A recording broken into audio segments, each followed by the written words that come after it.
All right, we're good to go then. All right, hello everyone. Welcome into another episode of Matt Sports Talk. Now, in this video, we are going to be recapping all the games from the men's side of things yesterday. And typically, I don't record videos on Sundays because I know Sundays are a day to observe the Sabbath, and I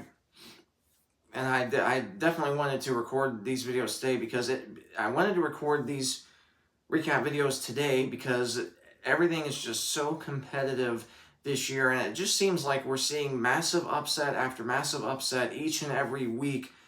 Well, not just in the Crossroads League, but all across the country and other conferences. Of course, yesterday in other conferences, number 5 Langston lost, number 2 Arizona Christian lost. I think it was number 25 or 23 lost yesterday. I think it was number 11 or number 13 Bethel out of Kansas lost yesterday. So there were massive upsets across the board. And before we dive in, I just will say quickly, well, two things. One, that the competition level and depth are just at an all-time high this year in all conferences across the country. And it doesn't matter the standings, it doesn't matter the rankings. What matters is the talent level on each and every team. And I was thinking something the other day that I think it was actually on Thursday, is that this past Thursday, 3 days ago, and what I was thinking is that everything is just not just so competitive, but what truly matters is for each and every team, no matter what conference they're in, no matter their ranking, national ranking, no matter their conference record standing, no matter their overall record standing, all that being aside, that what truly matters is each and every team, teams that are willing to put in the amount of work to be not just successful in their own conference, but also to win a lot of games and even upset other teams. That's what truly matters, is teams that are willing to put the effort and the time into not just getting better each and every game, but also being super competitive in their respective conference, and also trying to upset some top 25 opponents, or even top 5, top 10 opponents as well. So diving in first on the men's side, yesterday you had Marion visiting Mount Vernon Nazarene. Mount Vernon Nazarene with the win here, 78-63, and this is just the men's side of things. And MVNU this year goes to 9-2, 3-1 in the conference. This is a Cougar team that was projected 8th in preseason, and they are currently sitting tied for 2nd with Bethel out of Indiana. So it is just crazy how much preseason, and of course this was a Mount Vernon team that I had projected, I believe, either 6th or 8th myself. So this is a little bit of a shock to me as well. But Marion, though, Marion did not shoot the ball bad yesterday. 44 from the field, 42 from 3. They were a perfect 100% at the charity stripe, converting all 3 out of 3 attempts. Marion with 12 turnovers. MVNU, though, only with 8 turnovers. MVNU shot way better from the field at 51. Better from 3, albeit by not a lot, at 45. And they were worse at the free throw line, converting 13 out of 21 for 61%. Looking at some stats for the visitors, you had Joshua Renfro of Marion, a career-high 23 points, 9 of 13 shooting, 5 of 7 from beyond the arc. He got 4 rebounds, 2 assists. Only 2 points for Dylan Moles off 1 of 8 shooting. He did have 2 assists, though. 8 points for Ron Rutland III, 4 rebounds, 2 assists, 1 steal, 1 block, so good numbers there. 8 points for Aaron Humphrey Jr. with 3 rebounds, 1 assist, 1 steal. 4 points for Luke Carroll off 2 of 3 shooting, 7 rebounds, 2 steals for him. 8 points for Nate Luce, 3 of 4 shooting, 2 of 3 from downtown in just 60 minutes of action. So really good numbers there. 2 assists as well. You had Lamar Jones with 1 assist in 12 minutes of action. Luke Lindemann in 21 minutes of action, he had 4 rebounds, 1 assist, 1 steal, 4 points for him. Blake Russell, 5 rebounds, 3 assists, 6 points for him off 2 of 4 shooting, a perfect 2 of 2 at the charity stripe for him. And Aiden Franks in just 4 minutes of action, which is kind of strange to see because Franks is one of Marion's best players, so I don't know if he's coming back from injury or not. But in 4 minutes of action, he did not score, but he did have 1 rebound, though. MVNU was paced by 2 players. Peyton Heiss, 27 points, 5 of 8 shooting from downtown, a perfect 4 of 4 at the charity stripe, 8 rebounds, 5 assists, 3 steals. 27 points, really good numbers there. Isaiah Brown, 14 points, 6 of 10 shooting, 4 assists, 2 steals, 3 blocks, 3 rebounds. 4 points for Trent Koning, 2 assists, 1 steal, 1 rebound. Reed Plattfoot struggled shooting, but he did have 3 rebounds, 2 assists, 1 steal. Devin Dreyer struggled shooting, but he did have 7 rebounds, 3 assists, though. And he did end up with 6 points. Off the bench, you had 4 points for Grant Burkholder, 2 of 2 at the charity stripe, though, 3 assists, 2 rebounds. You had 6 points for Kieran Granville, 2 of 4 shooting, 2 of 4 from the charity stripe as well. And then you had Abib, 12 points, 5 of 8 shooting, 2 of 4 from beyond the arc, 2 rebounds, 1 assist for him. And that was your matchup there. And the next matchup takes us to Spring Arbor, Michigan, where number 1 Grace faced off against the Cougars of Spring Arbor, and Grace prevailing here, 91-79. Grace, though, was forced into 22 turnovers, and Spring Arbor turning those 22 turnovers into 25 points for them. So that was kind of the reason why it was only a 12-point margin. Grace, though, shot really good despite the turnovers. 54 from the field, 55 from beyond the arc, 75 at the charity stripe, converting 18 out of 24 attempts. The home team Cougars, 41 from the field, 34 from 3, so worse numbers there, but pretty even at the free throw line, converting 8 out of 11 for 72%. Spring Arbor, 16 turnovers. Some key stats for Grace. Gage Sefton had a really good shooting game, 25 points, 7 of 9 shooting, 2 of 3 from beyond the arc. He was a perfect 9 of 9 at the free throw line. 1 rebound, 1 assist, 1 steal for him. 11 points for Hunter Walston, 5 of 8 shooting, 9 rebounds, 2 assists, 2 steals, 1 block. So 11 points for Walston, not too bad at all. 12 points for Ian Rouse, 4 of 8 shooting, 4 of 4 at the charity stripe, 7 rebounds, 1 assist, 2 blocks, so really good numbers there. 6 points for Grady Carpenter, 2 of 5 shooting, which was all from beyond the arc. He also had 1 rebound, 3 assists, 2 steals. And only 2 points for Tyler Rouse off 1 of 7 shooting, but he did have 7 rebounds, 2 assists, and 2 blocks, though. Off the bench, really good production off the bench from all the way around. Michael Wellman, 9 points, 3 of 3 shooting, 2 of 2 from beyond the arc, 3 rebounds, 1 block. 9 points for Cannon Hauser, 3 of 7 shooting, 2 of 5 from downtown, 4 rebounds, 3 assists, 3 steals. 9 points for Gavin Betten, 3 of 6 shooting, 3 of 4 at the charity stripe. He had 4 rebounds, 2 assists, 1 steal, 1 block. And 8 points for Luke Bricker, 3 of 4 shooting, 2 of that was from beyond the arc. 1 rebound, 1 assist for Bricker. Then for Spring Arbor, they had some really good production too. Travis Grayson, 25 points, 11 of 20 shooting, 2 of 4 from downtown, 2 rebounds, 5 assists, 6 steals though, so really good numbers there. 10 points for Shane Reisky, 3 of 3 at the charity stripe, 3 of 9 shooting, 4 rebounds, 2 assists, 1 steal. 8 points for Aiden Zank, 2 of 4 from beyond the arc, 3 of 6 shooting from the floor, 2 rebounds, 1 assist, 2 steals. 8 points for Ty Reisky, 4 rebounds for him. 11 points for Dante Faber, so really good numbers there. 4 of 10 shooting, 2 of 3 of that was from beyond the arc. 7 rebounds, 2 assists, 3 steals for him. And then off the bench, David Cundiff, 5 of 11 shooting, 1 of 1 at charity stripe, 4 steals, 3 rebounds, 1 assist, and 12 points to go along with that, so not too bad at all. And that was your match up there. The next matchup takes us to Upland, Indiana, where Taylor hosted Goshen, and it was all Taylor here. 89-70 for them. 8-3 on the year, 3-1 in the conference. And for Goshen, they had a big scoring game for Marcus Northern. 24 points, 8 of 18 shooting, 3 of 6 from downtown. He was a perfect 5 of 5 at the charity stripe. 5 rebounds, 1 assist, 2 steals for him. 7 points for Braden Allen, 4 assists, 2 steals, 2 rebounds. 7 points for Kevin Coda, 3 of 4 shooting for him. 4 rebounds, 2 assists. 5 points for Tyrell Hunt, 6 rebounds, 2 assists, 3 steals, though, so really good balanced numbers there. Kenny May, 8 points with 4 rebounds, 1 steal. And off the bench, Savion Williams, 5 points in just 7 minutes of action, 2 of 4 shooting. He had 2 rebounds, though. And 5 points for Caleb Thompson in just 7 minutes of action, 2 of 3 shooting, 1 of 2 of that was from beyond the arc. 3 points for Joshua Gentry in 8 minutes of action, and 4 points for Cameron Williams in 16 minutes of action. Pardon me. And Goshen shot 44 from the field, 28 from 3, decent at the free throw line, 12 of 17, converting 70%, 18 turnovers for Goshen, 17 turnovers for Taylor. Taylor shot better from the field at 50. Better from 3 at 37. Pardon me. Slightly worse from the free throw line, 12 out of 18 attempts for 66%.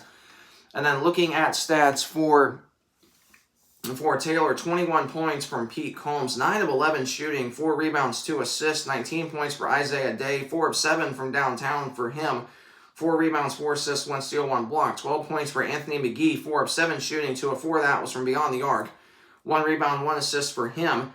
Nate Paulberg, 8 points, 3 rebounds, 3 assists, 1 steal. Off the bench, 4 points for Anor Rogar with 4 rebounds, 2 assists, 1 steal. 7 points for Levin Smith, 3 of 5 shooting for him, 7 rebounds, 1 block for him. 12 points for Zahri Harrison, 4 of 8 shooting, 4 of 6 of a charity stripe, 2 rebounds, 1 assist, 1 steal.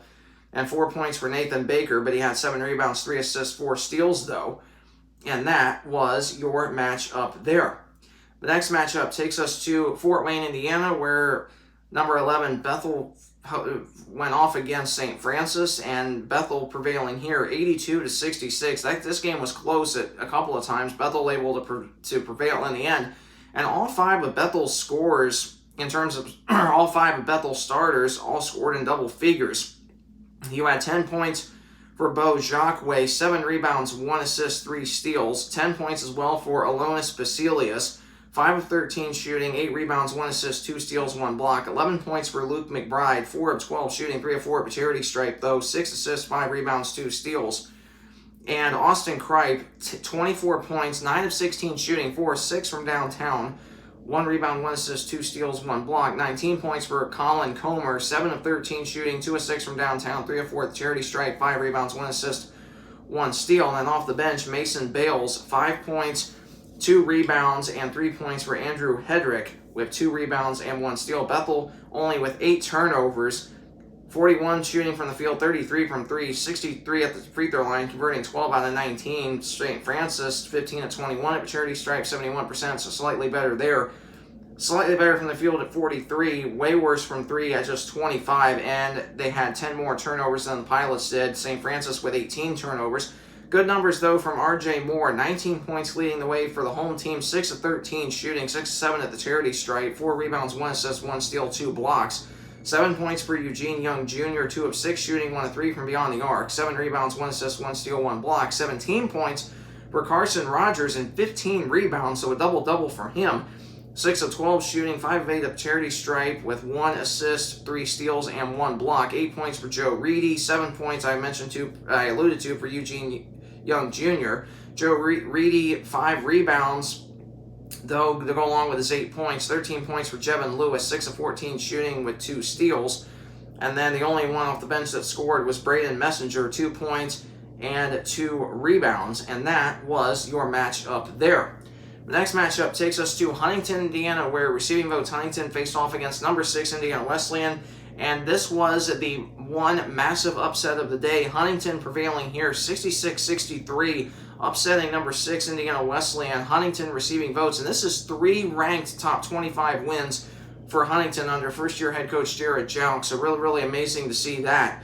And for IWU, this is their 2nd straight league road loss. The same goes on IWU women's basketball team as well, which I'll allude to in the next video. And for Huntington, this is back-to-back years that they have beaten IWU at Huntington. So obviously that just goes to show you that it's a really tough environment to play in, that is for sure. And looking at stats for the home team, it was highlighted off the bench by Landon Beagle. And for Beagle, he actually won the game for Huntington. What turned out to be the game-winning shot was a really deep three-pointer with 25 seconds left. He led the way with 17 points, 6 of 9 shooting, 5 of 7 of that was from beyond the arc. He had 2 rebounds, 1 assist, 1 steal. 7 points for Jackson Jones off the bench, 3 of 5 shooting, 1 of 1 from downtown, 1 rebound. 12 points for Jackson Paul, 4 of 9 shooting. He was a perfect 4-4 at the charity stripe, though. 4 rebounds, 1 assist for him. Keelane Lassisi, 6 of 10 shooting, 1 of 3 from downtown. He got 5 rebounds, 2 assists, 2 steals, 15 points on the game for him. Only 3 points for Cade Brenner, but he did have 3 rebounds and 1 steal. Miles Good, 6 points, 2 of 5 shooting. He had 4 rebounds, 4 assists, 3 steals. And Caden Johnson only had 6 points, but he did have 10 rebounds, 5 assists, 2 steals. And one of those 2 steals was on IWU's inbounds play with 1 second left that officially sealed the upset win for the Foresters. Huntington shot 45 from the field, 34 from downtown, way worse at the free throw line, converting 8 out of 15 for just 53%, 14 turnovers for Huntington, 14 turnovers as well for the Wildcats. The Wildcats shot slightly worse from the field at 42, worse from 3 at 28, but they were better at the free throw line, converting 7 out of 9 for 77%.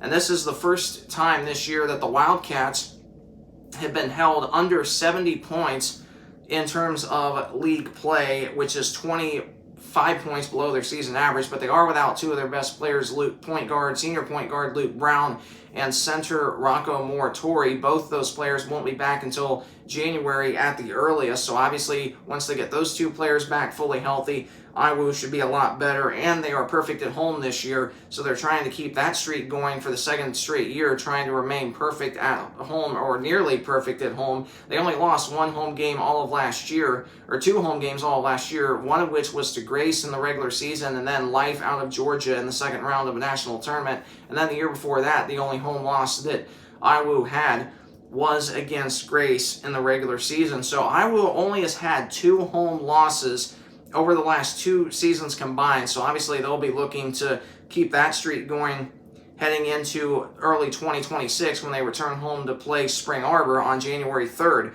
And then looking at stats for the Wildcats, the only one in double figures was Cademan Bontrager, who only had, I believe it was 4 points at halftime. He had 11 of the 15 in the second half, 5 of 11 shooting, 2 of 3 from downtown, 3 of 4 at the charity stripe, 9 rebounds, 1 assist for him. 9 points, Millen McCartney, 3 of 9 shooting, 2 of 5 from downtown, 5 rebounds, 2 steals, 1 block. 6 points for Julius Gizzi, 3 of 6 shooting, 2 assists though for him. 8 points for DJ Moore, 3 of 7 shooting, 5 assists, 3 steals, 1 block, 2 rebounds. 7 points for Isaac Andrews off the bench, 6 points for Jake Smith off the bench, and 7 points for Kevin Sakis off the bench as well. Andrews, 3 rebounds, 3 assists, 3 steals. Jake Smith, 3 rebounds, and Kevin Sakis, 3 rebounds. And that was your matchup there. And that concludes all of the matchups, talking about the men's side of things. And then looking at the standings real quick, Grace heading at the conference break, the only undefeated team left in the Crossroads League, 10-0, 4-0 in conference. And obviously the conference records won't change until January 3rd of 2026 when conference play resumes. Bethel and Mount Vernon Nazarene and Taylor all tied for the 2, 3, and 4 seed right now at 3-1 in the conference.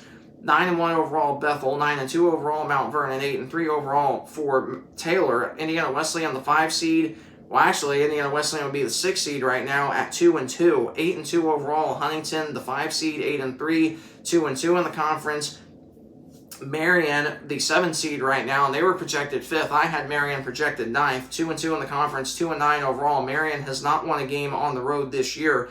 Spring Arbor, the 8 seed at 1-3 in the conference, 5-5 overall. They suffered their first home loss to Grace yesterday, number 1 Grace. Goshen 0-4, 4-7 overall, and St. Francis 3-8 overall, 0-4 in the conference. St. Francis has not won a game on the road this year. Spring Arbor has not won a game on the road this year. Marion has not won a game on the road this year, and the only teams left undefeated on the road are Bethel and Grace at 5-0 and 4-0 respectively. Taylor and then your teams still undefeated at home. Grace 5-0, Mount Vernon undefeated at home at 7-0, Taylor undefeated at home at 5-0, IWU undefeated at home at 6-0, and Huntington undefeated at home at 6-0 as well. And that will do it on the men's side of things. And in the next video, we are going to be recapping everything on the women's side of things, so make sure that you stay tuned for that. And in the meantime, if you did enjoy this video, or if it was super helpful to you, please either like, comment, or subscribe. Any one of those options helps me out greatly, and I appreciate any feedback that you provide me.